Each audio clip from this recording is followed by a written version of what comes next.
We had a client that we worked with, and she was really struggling with profitability. She kept raising tuition. She actually did 3 tuition increases within a 15-month cycle, and she still could not catch up. So I helped her work with our 6 money leaks in schools, and she only used 3 of the 6 money leaks and cut her expenses by 50%. 50. She did not fire anyone. She did not slash any of her programs, and she did not work more hours. Again, the 6 money leaks are not hacks or spreadsheets. These are patterns. They are small decisions that feel so normal that your school does, but they quietly drain your school's profit. So if you've ever wondered why you're working so hard, but still not seeing the return, this is your first step to clarity. Click the link in the show notes and find out what it's actually costing you.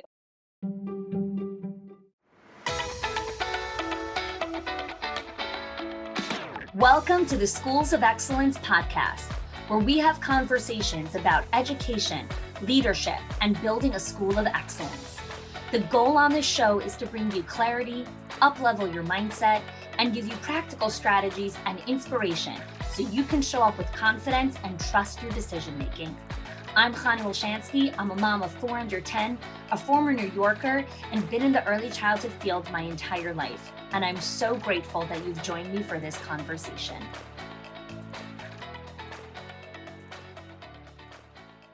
Hey there, and welcome back to another episode of the Schools of Excellence podcast.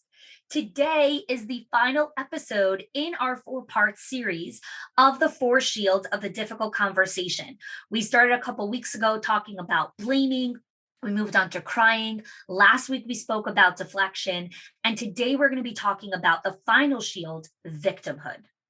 So I want to create a real distinction here before we get started, which is there's an actual victim, a victim of abuse, a victim of a tragic event, a victim of trauma. And then there's the victim mindset. And so today we're going to be talking about the victim mindset. Okay, because the lens and attitude with which a staff member views situations, that's a victim mindset, right? They're coming from a place of the world is conspiring against me. That's a victim mindset. Now, there have been many people that are victims of abuse, Holocaust survivors, different tragic events, victims of sexual abuse, physical abuse, emotional abuse. Like that's a victim of that abuse. And yet those people, many people have turned their life around and continue to lead productive and very happy lives because they become survivors and warriors. They warrior up instead of becoming the victim. And so today is not an episode about how to become a warrior and how to rise up in your mindset. Today's episode is about when you are being approached by a victim mindset, how to navigate those conversations. Okay. So what's important to understand about the victim mindset is that it is a pattern. This person has had years of practice in their life to be a victim, and it has served them in one way or another. Okay, so whether or not being a victim never serves you well or serves you in a positive way, but for many people, this is all they know. And so this is their strategy and coping mechanism in life is to play the victim card. So breaking this pattern is possible if the person is committed to it. I'm going to say that again. Breaking a pattern of being a victim is possible if you are committed to it. Okay, because what's important to remember is if you saw life the way that they did, you'd probably act the same way. Because again, it's their lens of the world. So you may have experienced some of the same things as them, but your interpretation of the experience was very different. And so that's why you're a survivor, you're a warrior. Their interpretation of the experience is, I got the short end of the stick. The world is conspiring against me. I never get things working my way. Woe is to me. I need to protect myself. I need to do self-preservation. I'm a victim. You should feel bad for me. So the attention and the sympathy and the time that a person can get from victimhood is validation that I'm really a good person.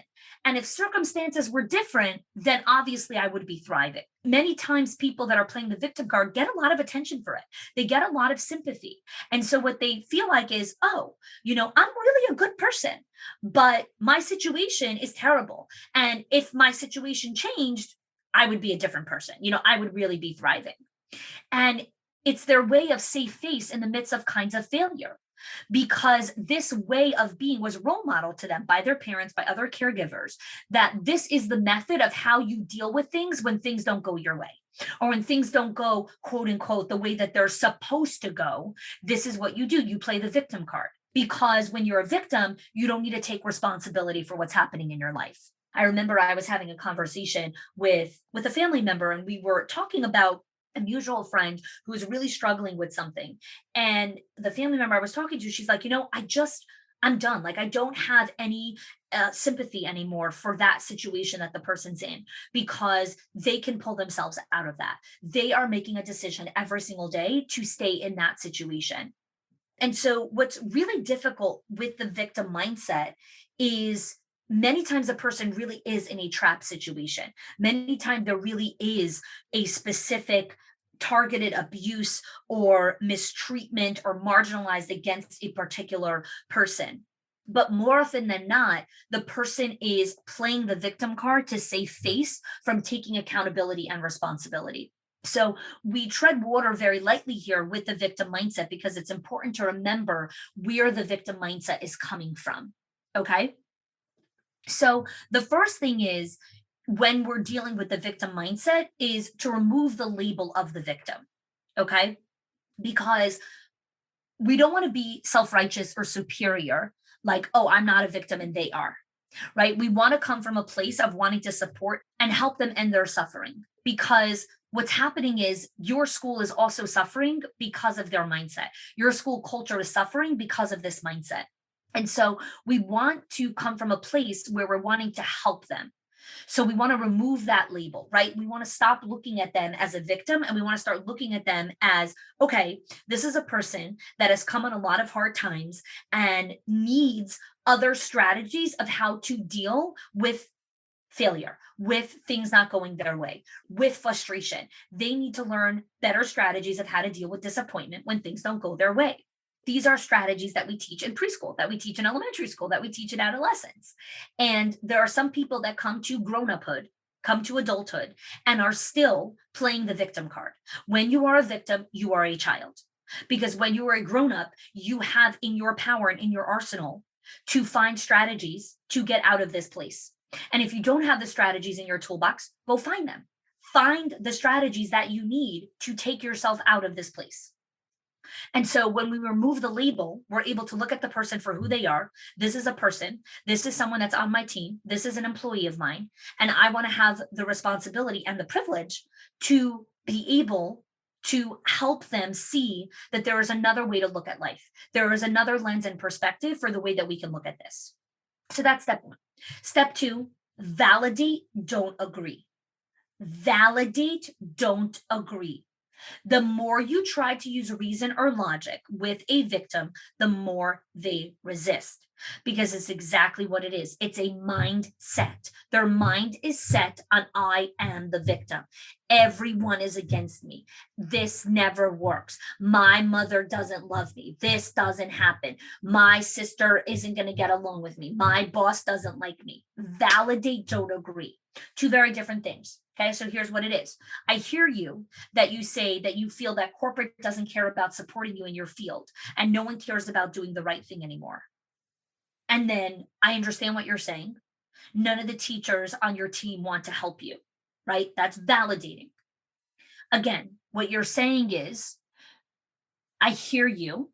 I heard it. I heard that you said that corporate doesn't care about you. I heard that you said that none of the teachers on your team want to help you.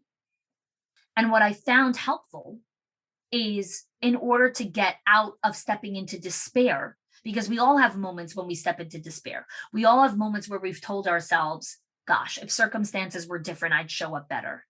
And so when we validate, we're validating the struggle, that this person is telling themselves the story. If circumstances were different, I could show up better.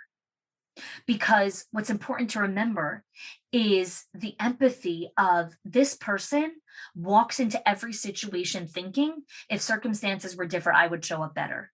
That's the victim mode. That's the victim mode. When we're having a conversation with a teacher and you're speaking to the victim, we don't want to speak to the victim. We want to speak to the other person. We want to speak to the leader and the warrior inside of them. Hey there, school leaders. I am so excited to share with you that I am hosting a special free series called the Build to Last Workshop, which are the 3 sustainable pillars for school leadership. Last time we did this workshop, we had over 700 school leaders from all over the world join us. So if this is your first time joining us, I'm going to be teaching live over the course of 4 days. Each day, I'm going to be training, coaching, and guiding you through these pillars, which are mindset, time, culture, and as a bonus training, we're going to be talking about conflict. Now, this workshop is really unique because I'm teaching live, and even if you can't make it live, we're going to be giving you access to the replays and the recordings, so make sure that you sign up so you can get access to all of that. In addition to the trainings, you're also going to be getting a workbook, which is going to help you learn the scripts, the experiences, and the practices that you need to do to help you up-level your leadership. This is going to be super practical, hands-on, and I want you to be able to see results and transformation in just the first few days of this workshop. So head on over to khani.me/build-to-last or click the link in the show notes to sign up. Through this training, you are going to learn how to be more confident and trust your decision making so you can lead your team. I can't wait to see you there.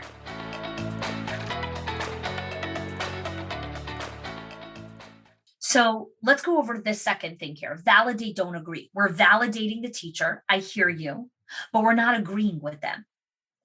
We're not agreeing that it's truth that the whole team is conspiring against them. We're not agreeing that it's truth that corporate doesn't support them. We're validating.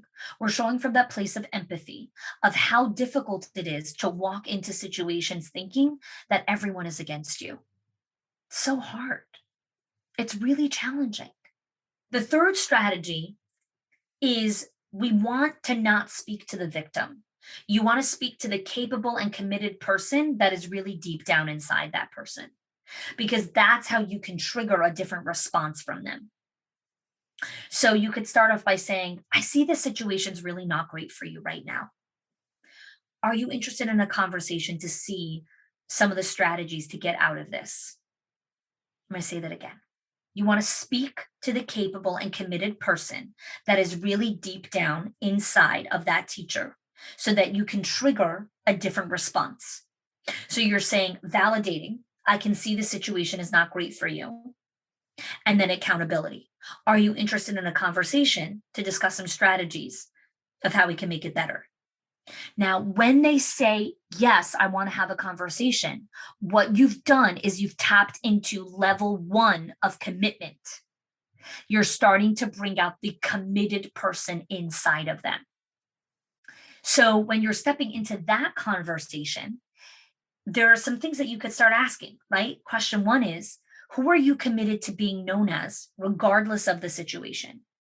Even in the crappiest of moments, how do you want to show up? Who do you want to be? Second question, if circumstances were really different, okay, what would you really like to see happen? Number 3, if you could have it your way, what are you really committed to underneath it all? If things really went your way, what are you committed to? And number 4, what if you knew the situation would never change? Would you make the choice to stay here? These are hard questions. These are hard questions to ask. Who are you committed to being known as, regardless of the situation? If circumstances were different, what would you really want to see happen? If you can have it your way, what are you really committed to underneath it all? And if you knew the situation wouldn't change, would you make the choice to stay? Because sometimes the situation doesn't change ever, but you get better, you get wiser, and you get new perspective. Many, many times, the environment or the thing actually never changes, but you do. Your perspective changes. And so with all these questions, you're showing the person, I'm not going to convince you that the situation isn't bad, because your perception and your reality is that things are really hard. What I want to do is I want to talk to you about, given all these circumstances and the situations, how do you want to show up? What are you committed to? What is going to be your mindset? These are hard things. Another thing that I've recommended to leaders saying is, something like, can I just say something straight, real straight here? I really want to support you. I really want to be here for you. But it feels like you're pretty set or probably really invested on there not being a solution. Am I picking on that correctly? When you keep hearing the excuses and the victim mindset coming forward and you're feeling exasperated, you might say something like, I just want to be really straight with you because I want to support you, but it feels like you're really set on there not being solutions. These are the kinds of scripts and questions that you want to be thinking about as you enter conversations with someone who's possibly playing in a victim mindset. You want to commit to these conversations. You want to commit to doing your best to show up in these moments. And you're never going to get it right all the time. And you're not supposed to, right? Nobody gets everything 100% of the time. But if you can show up in these conversations, in all of them, whether it's crying, blaming, deflection, victimhood, if you can show up even 1% better, if you can show up even just a little bit, and you know that you showed up better, right? Even if the person didn't show up better, and don't be shocked if they don't, right? Remember, crying, blaming, deflection, these are patterns. They're going to need a lot of reminders and a lot of support. And that's leadership. Listening to these podcasts, downloading the scripts, memorizing them, role playing them, working through these things so you can show up as a better leader, so you can show up as a better person, because you're not in control of how they respond. You're not in charge of how they perceive or take your leadership or mentorship or advice or wisdom. You're responsible for yourself. And if you're taking the time to learn the skills that it takes to show up better, to be a better leader, to not blame, to not deflect, to not cry, to not choose emotional reactive responses, but truly be there and hold space for the difficult emotions, that's a leader. That's a leader of excellence. And here's what you can leave today's episode knowing. You are a leader. You are taking time out of your day to listen to this episode, to listen to this 4-part series, because you care to lead with empathy and accountability, because you care to be there for your people and for yourself and to create a culture of excellence. And so just listening to this is already the best step in the right direction. And as you implement these strategies, slow by slow, stumbling your way through it, coming back, reviewing, you're making transformational changes and quantum leaps in your school every single day. So be proud of yourself. Thank you for showing up. Thank you for spending time with me today. And I look forward to seeing you in the next episode. If you are loving the Schools of Excellence podcast and have gotten any value out of it for your school, I would love if you can do 2 things for me. 1, subscribe to the show so you never miss an episode. And 2, can you please leave us a review? Reviews help other school leaders know that this is the place to learn how to build a school of excellence. And I would be so grateful if you can do that for us. Your help and support makes this show to be able to be listened by the thousands of other school leaders all around the world. Thanks so much for listening, for giving us your time and attention each and every week, and I appreciate that you have joined us.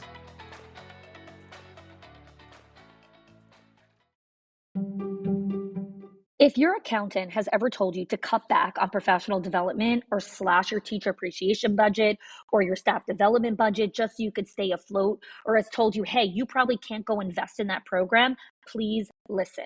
The problem is not that you're spending too much money on your people or yourself or your investment or your support system. It's that your school has invisible money leaks that are draining your profit, leaks that no spreadsheet will ever catch or accountant. So I created the 6 money leaks of schools that show you the 6 core areas that schools lose money every single month without realizing it. If you close even one of them, your profits will start to soar without sacrificing your team. Go get it now and stop blaming the things that are actually building your school.